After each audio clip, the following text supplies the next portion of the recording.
WMGR Sports Radio 550. It's time to take a look inside high school sports. Now, here's your host, Tony Caligieri. And we also have Tom Rapici in here from CSA PrepStar. Good morning, Tom. Good morning. Let's get you nice close to the mic.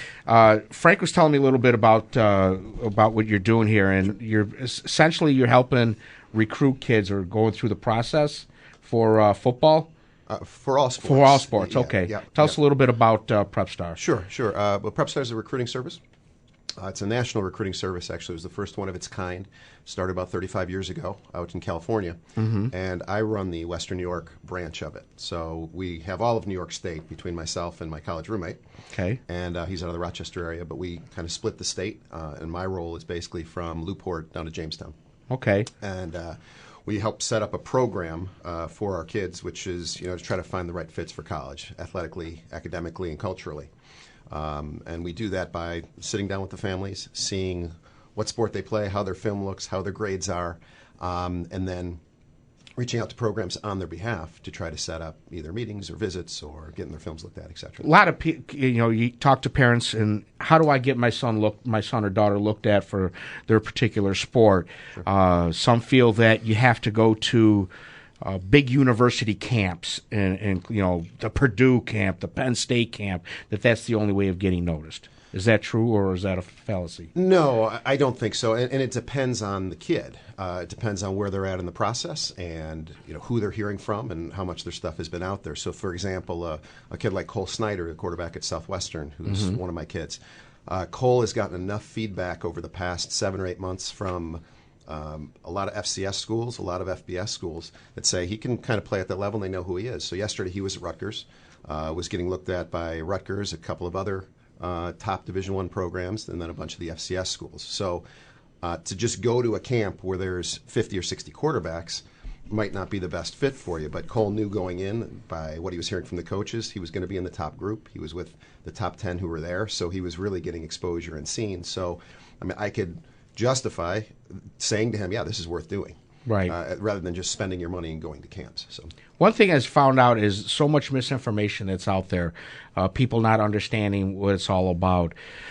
And you hear the talk of if a college isn't knocking on your door by your junior year, and I'm talking about Division I, you're probably not going to go D1. Would that be true? That's pretty fair. That's pretty fair. So, if you're a senior and you're out there posting on Facebook that you're, all of a sudden you're getting D1 looks, you're probably full of it at that point. And that's what we see. People, and just because you get a letter that says, hey, we're over here, that's not necessarily means that they're trying to bring you in. Yeah, there's a lot more to it. And one of the things that's nice about our program with the outreach we do and dealing with the different schools is the market, we don't guarantee scholarships. We guarantee exposure. Mm-hmm. So, and with that exposure, you get a feel for where you kind of belong. If you're getting a lot of D2 calls and looks, the schools know. You're probably a D2 player, and maybe we can get you into that lower Division I. If the D2s aren't responding to you, you might be a D3. The market kind of sets itself. So, and not that that's a bad thing. People have to understand that just because you're not getting a D1 look or offer, it's not the end of the world. You can do very well with D2 and D3. Absolutely, and there's benefits to all three leagues. Roger? Quick question: since we have what would have been a potential young lady in studio that would have been there, are you strictly boys, or do you do boys and girls? No, we do both. We do all sports across the board. So you're going to help connect the dots. You're going to help families find out what's the best fit. That's right. And the one thing, too, that people need to understand, how important grades are. Absolutely. And, I said if I had $1 for every time I heard of an athlete say, oh, I wish I had better grades, I would have gotten into this, I'd be a rich person. Yep. How many of them just blow their careers because, I'd rather goof around than concentrate on your schooling. Your grades are so important. You think about this. You're in competition with thousands for one spot. A university has a choice between two gifted athletes. Which one do you think they're going to invest in? Well, the one with the better grades. You're absolutely right, and especially when you get outside of our recruiting area, which would be 4 to 6 or 8 hour block, depending on what sport you're in. It really kind of depends. But if there's a kid in Kentucky and he's got the same grades that you do, let's just say you both have a 3.0 and your talent's about the same level, that school is going to have to look and realize everything that the kid from Buffalo has done. His mom made dinner, his family drove him to practice, all the different things that were already taken care of for him at home. Now he's got to move to Kentucky. He's got to find a dry cleaner, a pizzeria, where to get his laundry done. Not necessarily in that order. I think pizzeria should be first. Exactly. Absolutely. But it makes him look and go, can this kid qualify and stay in school and do everything? Because he's only got a 2.8 when everything was being taken care of for him. So it's easier to rely on the local kid because at least you know he's comfortable in the area. Right. That's a good point. Also, social media. How many kids make the mistakes of posting the wrong things on social media? They don't think of, this is going to be funny or this is going to show that I'm tough or whatever. The universities do look at social media. They look at it absolutely, and I know we had a Division I running back somewhere else in the state, but one of the first things that was seen when he signed up was kind of a picture with a beer and making kind of a little symbol with his hands. That you can't have this stuff. It's got to come down. So when you sit down and you meet, will you advise them, if you look at their social media, will you actually tell them delete your account? Start a new one? I would, if necessary, I would, yes. And as well, maybe you can direct them, like, you got to get your grades up. You got to study a little bit more. We can work with you, but you got to do it on your end. That's what our first meetings are, is we really sit down for about an hour, and Tom's been through the process with me a couple times now. Yep. But we sit down for an hour, we really let's look at your grades. Let's watch some film if you haven't. Let's hear where your head is at. What do you want to study? And that's big, too, is picking out what you're going to study. Yeah. Because I think, and I know when I go into a lot of my meetings, I don't expect more than, I don't know if it's 10 or 20% of the kids to actually sign up and join our program. I spend a lot of time giving advice and talking to kids about, okay, if you don't do this program, here's some things you want to think about, or come back to us when your grades are higher. We really want a fit for both our program and for the kids, because nationally we have a 95% success rate. Outstanding. So we sign we don't just sign anybody because they'll pay. We sign kids who fit and we can help, and they understand the structure of what we're doing, and that they're going to buy in with us as we're going to buy in with them.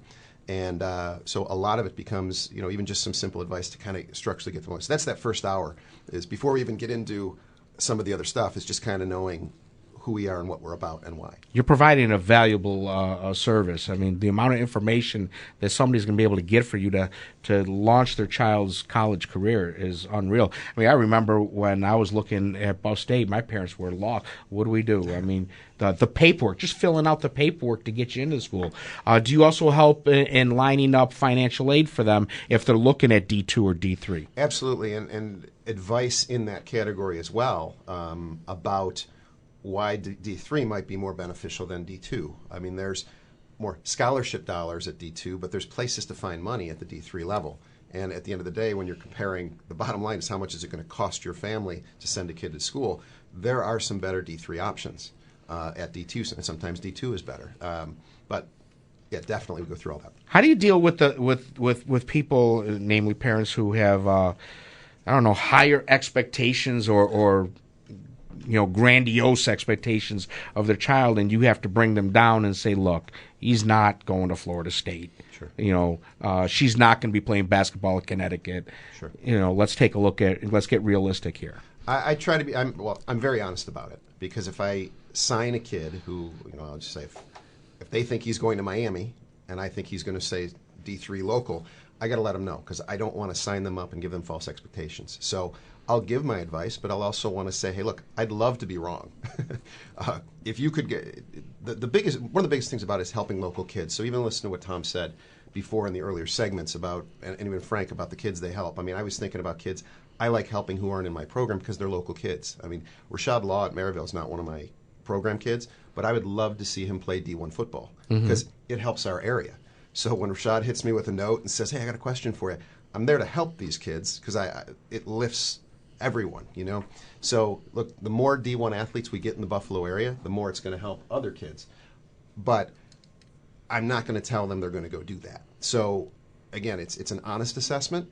If they don't want to be in our program and they go out and get it, it's not proving me wrong, and I'd be thrilled for kids to prove me wrong. Right, because more kids that get the big exposure, the Rob Gronkowskis of this world, it's better for our area. That's right. For recruiting. It gets more recruiters to come and pay attention to this area. Absolutely. Raj. How do 2-year schools fall into your system? Like an ECC and Trip. You know, we got a good friend who coaches a couple sports at N Trip, and I'm always, you know, especially these, you know, you talk to them and, you know, they're a pretty good athlete at 1 or 2 sports. Well, what would you like to major in? Well, I'm undecided. Well, my God, if you're undecided, you know, unless you got some school out there who's just going to roll out the red carpet and give you everything but the kitchen sink to go there, it's going to cost you. And if you don't know where you want to be 5-6 years from now, if your athletic career is over, this is where I'm a, you know, pro 2-year school. In those 2 years, you can make a decision. You can decide. Things are so much different when you're 19, 20 than when you are 16, 17, 18. Good point. That's right. And actually, I agree with everything you're saying. We will help, and we will help you through your program based on the programs we do. We'll help you through your junior college years. And a big part of our program for me is really the guidance counselor role. I'm not a teacher in schools, but there was a part of me that always wanted to be a teacher. Well, I kind of teach and can guide kids through sports. I meet them through sports, but then you get involved in other things in their life and such. So sending kids to a 2-year school, finding out what they want to do is absolutely fine. And absolutely, we reach out to schools for them. But to that point that you're saying, we also advise kids to not play sports at a certain point if it benefits them. So, example, one of my favorite kids I've ever worked with was Eric Bartnick at Cheektowaga. Sure, remember him? Yeah. More fun watching that kid than almost anybody around. And at the end of the day, Eric had great opportunities to go play, football at different schools around the area, and he got a great opportunity to go to pharmacy school at UB. So it wasn't the football school for him. 5'10", 170, that's D1 football. But to me, Eric's better off 5 years from now with what he's going to be able to do being a student and getting out of school and being able to pay for dinner and spending time living his life as opposed to playing football for a couple years. So my thing was play that all-star game, and you should be done. And he's doing great at UB, and I'm very proud of him. But that's the kind of advice we like to give. I like that. Tom, you had a question. Yeah, your original comment you said was, how do parents, or how you get their expectations of, I'm a D1, my son or daughter is a D1 player, and you're bringing those expectations down. Tom does very good with some of the conversations that he's actually having out there, because what now we're seeing in this, when this happens, is there are certain statistics or certain parameters that each one needs to meet. In other words, for a D1 football player, if you're not running a certain 40 time in X, or you're not a certain size, they're not even going to look at you. Right. Not necessarily the size all the time. It's more the numbers here, right? How much strength do you have? How much are you lifting? How much are you running? How fast are you from home to first base? How is your exit velocity as a baseball player? How is your arm velocity as throwing off?